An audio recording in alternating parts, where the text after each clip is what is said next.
आज हम दूसरे इतिहास की पुस्तक में अध्याय 32 में 1 से 23 वचन और भजन संहिता 76 का अध्ययन करेंगे।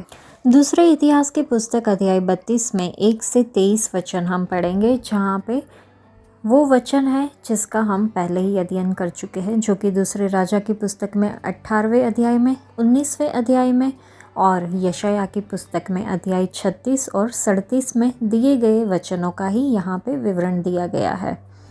वचन 1 से हम 23 तक पढ़ेंगे। इन बातों और ऐसे प्रबंध के बाद अश्शूर के राजा सन्हेरीब ने आकर यहूदा में प्रवेश कर और गढ़ वाले नगरों के विरुद्ध डेरे डालकर उनको अपने लाभ के लिए लेना चाहा।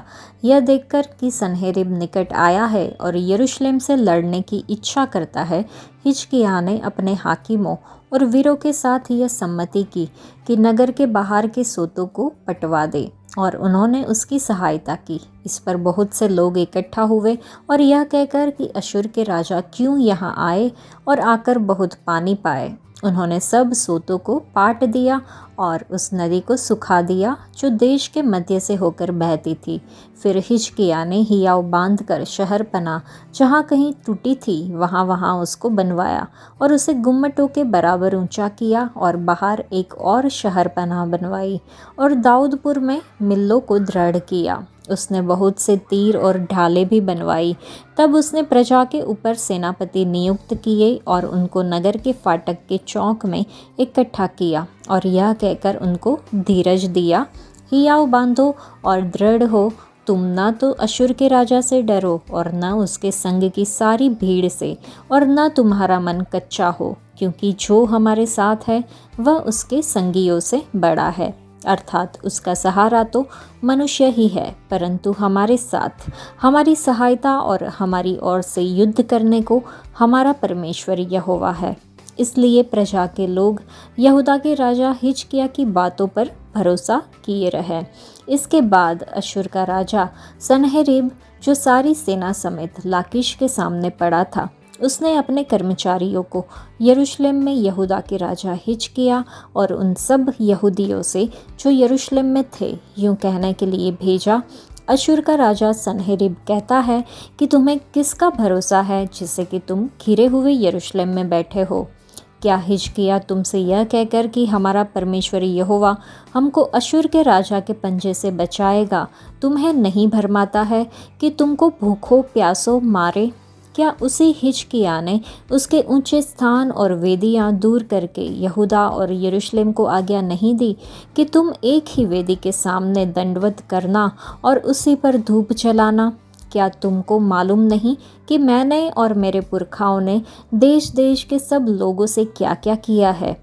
क्या उन देशों की जातियों के देवता किसी भी उपाय से अपने देश को मेरे हाथ से बचा सके? जितनी जातियों का मेरे पुरखाओं ने सत्यानाश किया है, उनके सब देवताओं में से ऐसा कौन था जो अपनी प्रजा को मेरे हाथ से बचा सका हो? फिर तुम्हारा देवता तुमको मेरे हाथ से कैसे बचा सकेगा? अब हिजकिय्याह तुमको इस रीति भरमाने अथवा बहकाने न पाए और तुम उसकी प्रतीति न करो, क्योंकि किसी जाति या राज्य का कोई देवता अपनी प्रजा को न तो मेरे हाथ से और न मेरे पुरखाओं के हाथ से बचा सका। निश्चय ही तुम्हारा देवता तुमको मेरे हाथ से नहीं बचा सकेगा। इससे भी अधिक उसके कर्मचारियों ने यहोवा परमेश्वर की और उसके दास हिजकिय्याह की निंदा की। फिर उसने ऐसा एक पत्र भेजा जिसमें इस्राएल के परमेश्वर यहोवा की निंदा की ये बातें लिखी थी, जैसे देश देश की जातियों के देवताओं ने अपनी अपनी प्रजा को मेरे हाथ से नहीं बचाया, वैसे ही हिजकिय्याह का यह देवता भी अपनी प्रजा को मेरे हाथ से नहीं बचा सकेगा। और उन्होंने ऊंचे शब्द से उन यरूशलेमियों को जो शहर पनाह पर बैठे थे यहूदी बोली में पुकारा कि उनको डराकर घबराहट में डाल दे, जिससे नगर को ले ले। उन्होंने यरूशलेम के परमेश्वर की ऐसी चर्चा की कि मानो वह पृथ्वी के देश देश के लोगों के देवताओं के बराबर हो, जो मनुष्यों के बनाए हुए हैं। तब इन घटनाओं के कारण राजा हिजकिय्याह और आमोस के पुत्र यशायाह नबी दोनों ने प्रार्थना की और स्वर्ग की ओर दोहाई दी, तब यहोवा ने एक दूत भेज दिया जिसने अशुर के राजा की छावनी में सब शूरवीरों, प्रधानों और सेनापतियों को नष्ट किया। अतः वह लज्जित होकर अपने देश को लौट गया। जब वह अपने देवता के भवन में था तब उसके निज पुत्रों ने वही उसे तलवार से मार डाला।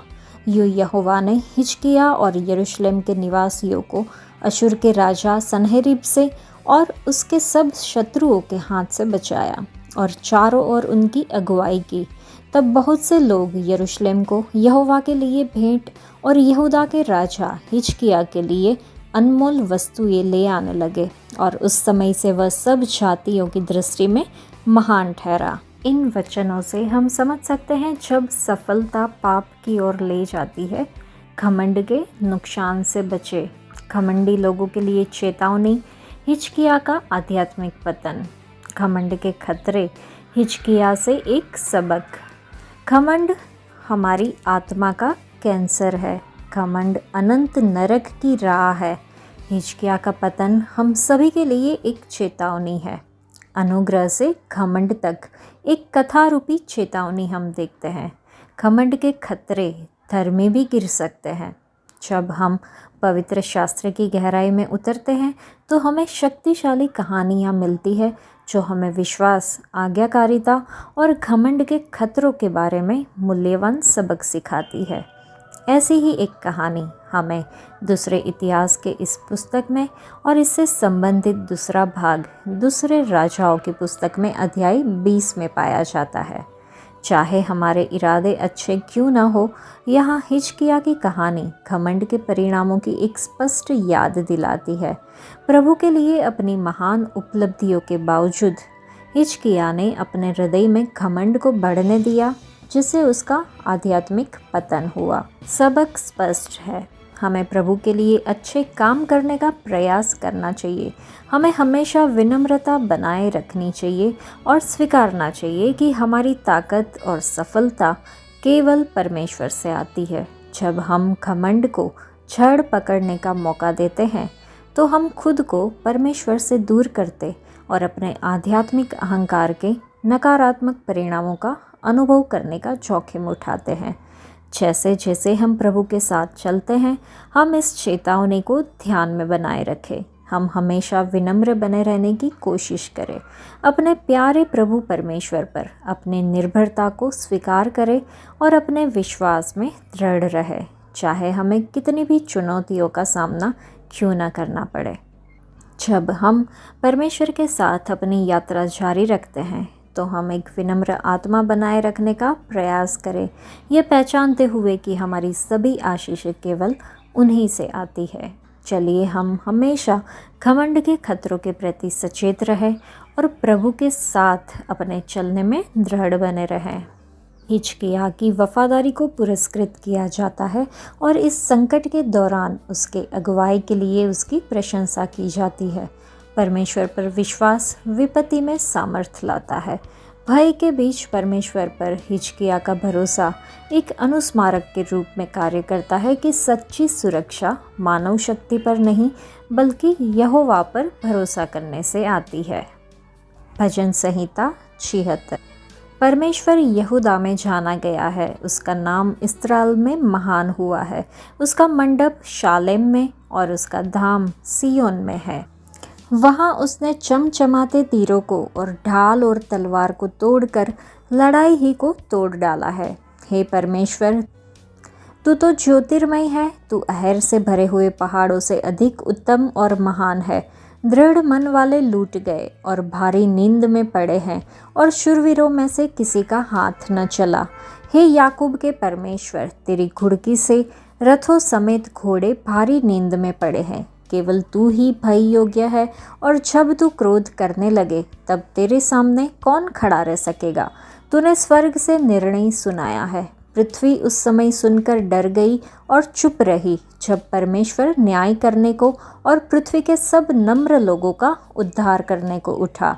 निश्चय मनुष्य की जलजलाहट तेरी स्तुति का कारण हो जाएगी और जो जलजलाहट रह जाए उसको तू रोकेगा। अपने परमेश्वर यहोवा की मन्नत मानो और पूरी भी करो। वह जो भय के योग्य है, उसके आसपास के सब उसके लिए भेंट ले आए। वह तो प्रधानों का अभिमान मिटा देगा, वह पृथ्वी के राजाओं को भय योग्य जान पड़ता है। इस भजन में ध्यान न्याय में प्रदर्शित परमेश्वर की महान सामर्थ्य पर जाता है।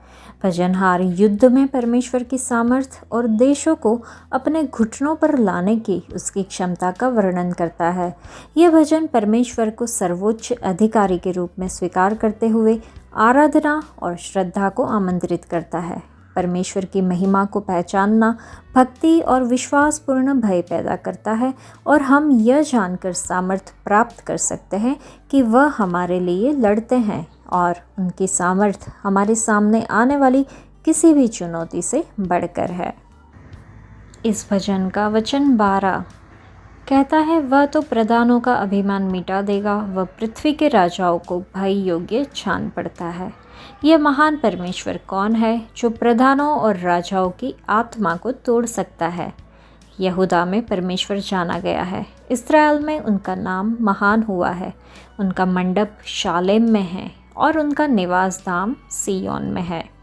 युद्ध में हाँ, याकूब का यह महान परमेश्वर वीर पुरुषों का न्याय स्वर्ग से सुनाते हैं। वे अपनी अंतिम नींद में हैं। कोई भी योद्धा अपने हाथ नहीं उठा पाएगा और उनके घोड़े और रथ स्थिर पड़े हुए हैं। वह प्रकाश में चमकता है, वह पीड़ितों को बचाने के लिए न्याय करते हैं। वह चमकते हुए तीरों, ढालों, तलवारों और युद्ध के हथियारों को तोड़ डालते हैं। वह पृथ्वी पर उद्धार लाते हैं। आज के लिए इतना ही। परमेश्वर आप सबको आशीष दे। धन्यवाद।